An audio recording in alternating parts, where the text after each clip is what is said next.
नमस्कार और आप सभी लोगों का स्वागत है हमारे इस यूट्यूब चैनल में जिसका नाम है कंप्यूटर जी। ये वीडियो बनाई जा रही है आपके प्रैक्टिकल की तैयारी के लिए कि किस तरीके से आप प्रैक्टिकल की तैयारी करें, और जैसा कि मैं हर बार कहता हूँ किस तरीके से आप ऐसी तैयारी करें कि कम से कम मेहनत में ज़्यादा से ज़्यादा नंबर ला पाएँ। तो देखिए, जो प्रैक्टिकल का आपका ओ लेवल का एग्ज़ाम होता है, इसमें एक चीज़ है जो आपको बहुत समझनी ज़रूरी है कि ये किस तरीके से कंडक्ट होता है और इसमें नंबर किस तरीके से हमें पकड़ लेने हैं। इसमें क्या होता है कि आपको कुछ क्वेश्चन दिए जाते हैं, आपको अपने सिस्टम पे करके दिखाने होते हैं, और फिर आपको टीचर बुलाता है, आपका वाइवा लेता है और आपको नंबर देता है। अब इसमें समझने वाली बात यह है कि बच्चे लगे रहते हैं प्रैक्टिकल के क्वेश्चन, सर ये वाला क्वेश्चन कैसे होगा, वो वाला कैसे होगा। वो सब अच्छी बात है, अपनी जगह पर है, आपको करना भी चाहिए, लेकिन नंबर यहाँ से आपको ज़्यादा नहीं गेन होता। समझिए, जो वेटेज है वो वाइवा का ज़्यादा है। ऐसा मैं क्यों कह रहा हूँ?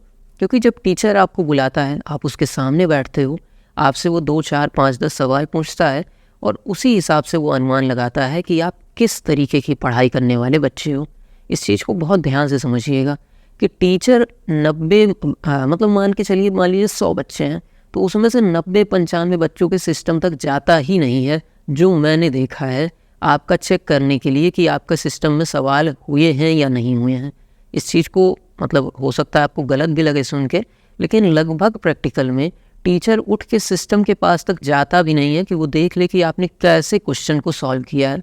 बस हाँ, अगर आपने कर दिया है सॉल्व, आपने बोल दिया कि सर हमने सॉल्व कर दिया, तो भले ही आके देख ले, लेकिन उससे बहुत ज़्यादा फ़र्क नहीं पड़ता है। तो सर फ़र्क किस चीज़ से पड़ता है? फ़र्क पड़ता है कि उसने जब वाइवा में आपसे सवाल पूछे तो आपने उसके जवाब किस तरीके से दिए।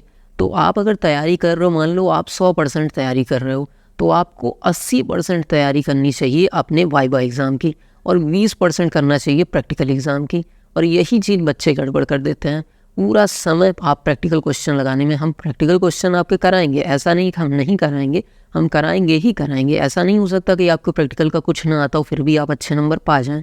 लेकिन एक बच्चा जो वाइवा ज़्यादा अच्छा तैयार किया है और एक बच्चा जो प्रैक्टिकल ज़्यादा अच्छा तैयार किया है, उनमें अगर कॉम्पिटिशन हो जाए तो 99% टाइम वाइवा जो अच्छे से तैयार किया है उसके ज़्यादा नंबर आएंगे, और बहुत ज़्यादा नंबर आएंगे उस बच्चे से जिसका प्रैक्टिकल अच्छे से तैयार है। इस चीज़ को बहुत ध्यान से समझ लीजिए, ठीक है? तो आपको क्या करना है, आप अपने प्रैक्टिकल की तैयारी तो कर ही रहे हैं, क्वेश्चंस की तैयारी कर रहे हैं, इंपॉर्टेंट क्वेश्चन हम कराएंगे भी, करा भी रहे हैं, या आप प्लेलिस्ट में जाकर देखेंगे तो कराए भी हैं। लेकिन मेन तैयारी आपको वाइवा की करनी है। सर वाइवा की तैयारी किस तरीके से करें?